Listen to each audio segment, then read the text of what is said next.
বিশ্বে কোন কোন দেশের কাছে ভয়ঙ্কর পরমাণু বোমা আছে, সংখ্যা কত, এ বিষয়ে একটি গবেষণামূলক অডিও বুক আপনাদের সামনে রাখা হলো। ভালো লাগলে অবশ্যই চ্যানেলটি সাবস্ক্রাইব করবেন এবং ভিডিওটি শেয়ার করবেন। বিশ্বের পরমাণু অস্ত্রধারী দেশগুলোর পরমাণু বোমার সংখ্যা। একটি বিস্তারিত রিপোর্ট। পরমাণু বোমা বা পারমাণবিক অস্ত্র বিশ্বের সবচেয়ে ধ্বংসাত্মক অস্ত্র হিসেবে বিবেচিত। এই অস্ত্রের মাধ্যমে কেবলমাত্র কয়েক মিনিটের মধ্যে লাখো মানুষের প্রাণহানি এবং বিশাল অঞ্চল ধ্বংস করা সম্ভব। বর্তমানে বিশ্বের 9টি দেশের কাছে পরমাণু অস্ত্র রয়েছে বলে জানা যায়। এই রিপোর্টে আমরা এই দেশগুলোর পরমাণু অস্ত্রের সংখ্যা, তাদের অবস্থা এবং সংশ্লিষ্ট তথ্য নিয়ে আলোচনা করব। তথ্যগুলো স্টকহোম আন্তর্জাতিক শান্তি গবেষণা ইনস্টিটিউট সিপ্রি এবং অন্যান্য নির্ভরযোগ্য উৎসের ভিত্তিতে সংগ্রহ করা হয়েছে।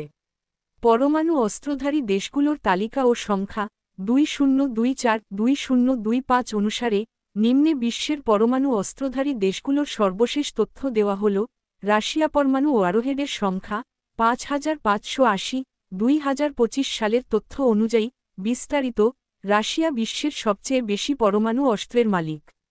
এর মধ্যে প্রায় 1200টি ওয়ারহেড মোতায়েন করা, ডিপ্লয়েড এবং বাকিগুলো মজুদে রয়েছে। রাশিয়া 1949 সালে প্রথম পরমাণু পরীক্ষা চালায়। দেশটির অস্ত্রাগারে কৌশলগত এবং অকৌশলগত ট্যাকটিক্যাল উভয় ধরনের অস্ত্র রয়েছে, যা স্থল, আকাশ এবং সমুদ্রপথে নিক্ষেপ করা সম্ভব। যুক্তরাষ্ট্র পরমাণু ওয়ারহেডের সংখ্যা 5044, 2025 সালের তথ্য অনুযায়ী। বিস্তারিত। যুক্তরাষ্ট্র বিশ্বের প্রথম দেশ হিসেবে পরমাণু অস্ত্র তৈরি করে এবং 1945 সালে হিরোশিমা ও নাগাসাকিতে এটি ব্যবহার করে। বর্তমানে তাদের মোট ওয়ারহেডের মধ্যে প্রায় 1770টি মোতায়েন করা হয়েছে। যুক্তরাষ্ট্রের অস্ত্রাগারে আধুনিক ক্ষেপণাস্ত্র এবং সাবমেরিন ভিত্তিক অস্ত্র রয়েছে, যা বেলজিয়াম, জার্মানি, ইতালি, নেদারল্যান্ডস এবং তুরস্কে মোতায়েন করা আছে। চীন পরমাণু ওয়ারহেডের সংখ্যা 500, 2024 সালের তথ্য অনুযায়ী। বিস্তারিত। চীন ধীরে ধীরে তাদের পরমাণু অস্ত্রের সংখ্যা বাড়াচ্ছে।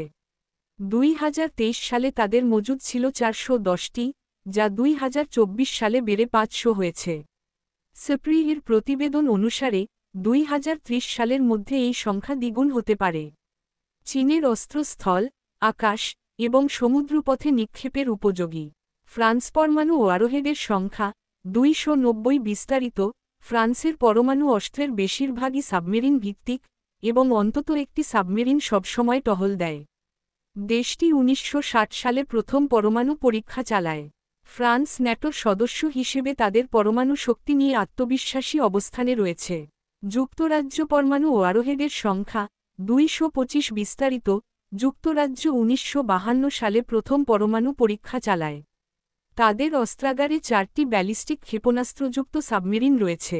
মোট ওয়ারহেডের মধ্যে 180টি সামরিক উদ্দেশ্যে সক্রিয়। ভারত পরমাণু ওয়ারহেডের সংখ্যা 172। বিস্তারিত।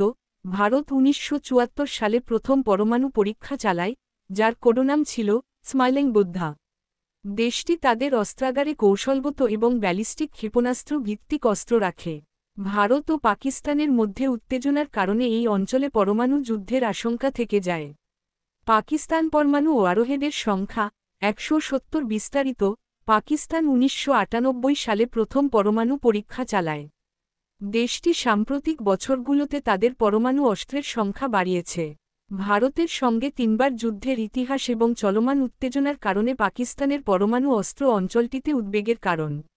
ইসরায়েল পরমাণু ওয়ারহেডের সংখ্যা 90 অনুমান। বিস্তারিত। ইসরায়েল আনুষ্ঠানিকভাবে পরমাণু অস্ত্রের অধিকার স্বীকার করে না, তবে বিশ্বাস করা হয় যে তাদের কাছে 90টি ওয়ারহেড রয়েছে। দেশটি কখনও প্রকাশ্যে পরমাণু পরীক্ষা চালায়নি, তবে তাদের প্রযুক্তিগত সক্ষমতা উন্নত। উত্তর কোরিয়া পরমাণু ওয়ারহেডের সংখ্যা 50 অনুমান। বিস্তারিত। উত্তর কোরিয়া 2006 সালে প্রথম পরমাণু পরীক্ষা চালায়। 2017 সালে তাদের সর্বশেষ পরীক্ষা ছিল 140 কিলোটন শক্তির, যা হিরোশিমার বোমার চেয়ে 8 গুণ শক্তিশালী। দেশটির অস্ত্র সংখ্যা সম্পর্কে সুনির্দিষ্ট তথ্য কম, তবে তাদের ক্ষেপণাস্ত্র প্রযুক্তি উন্নত হচ্ছে। বিশ্বে মোট পরমাণু অস্ত্রের সংখ্যা 2024 সালের হিসেবে বিশ্বে মোট পরমাণু ওয়ারহেডের সংখ্যা প্রায় 12,121। এর মধ্যে প্রায় 90% রাশিয়া এবং যুক্তরাষ্ট্রের দখলে। তবে ঠান্ডা যুদ্ধের সময় ১৯৮৫ সালে বিশ্বে প্রায় ৬৮,০০০ পরমাণু অস্ত্র ছিল, যা বর্তমানে উল্লেখযোগ্যভাবে কমেছে। পরমাণু অস্ত্রের বৈশিষ্ট্য ও শক্তি। পরমাণু অস্ত্র দুটি প্রধান প্রক্রিয়ার মাধ্যমে শক্তি উৎপন্ন করে: ফিশন ইউরেনিয়াম বা প্লুটোনিয়ামের নিউক্লিয়াস বিভক্ত হয়ে শক্তি উৎপন্ন করে। হিরোশিমার বোমা লিটল বয় ছিল ১২-১৫ কিলোটন শক্তির। ফিউশন হাইড্রোজেন বোমা, যা ফিশনের চেয়ে অনেক বেশি শক্তিশালী। উদাহরণস্বরূপ রাশিয়ার যা বম্ব ১৯৬১ ছিল ৫০ মেগাটন শক্তির।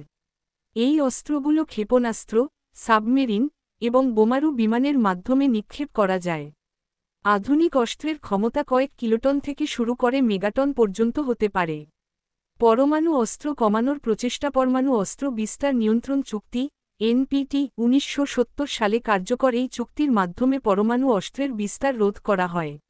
যুক্তরাষ্ট্র, রাশিয়া, যুক্তরাজ্য, ফ্রান্স এবং চীন এই চুক্তির স্বীকৃত পরমাণু শক্তিধর দেশ। লিমিটেড টেস্ট ব্যান ট্রিটি ১৯৬৩ এটি পরমাণু পরীক্ষা সীমিত করার জন্য স্বাক্ষরিত হয়।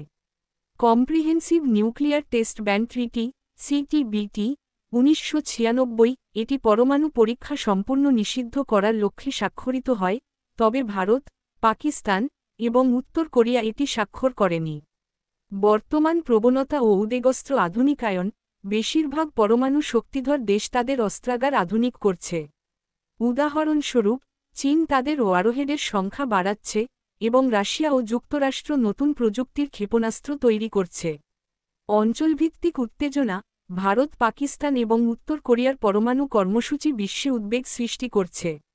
ইরানের সম্ভাবনা। ইরানের পরমাণু প্রকল্প উন্নত হলেও এখনও তাদের পরমাণু অস্ত্র তৈরির সুনির্দিষ্ট প্রমাণ পাওয়া যায়নি।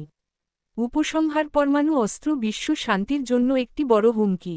যদিও ঠান্ডা যুদ্ধের পর থেকে এই অস্ত্রের সংখ্যা কমেছে, তবুও বর্তমান মজুদ দিয়ে বিশ্বকে একাধিকবার ধ্বংস করা সম্ভব। আন্তর্জাতিক সম্প্রদায়ের উচিত পরমাণু অস্ত্র কমানোর প্রচেষ্টা অব্যাহত রাখা এবং নতুন দেশগুলোর এই প্রতিযোগিতায় যোগদান রোধ করা। পরমাণু অস্ত্রমুক্ত বিশ্ব গড়ার জন্য কূটনৈতিক ও সহযোগিতামূলক প্রচেষ্টা অত্যন্ত জরুরি।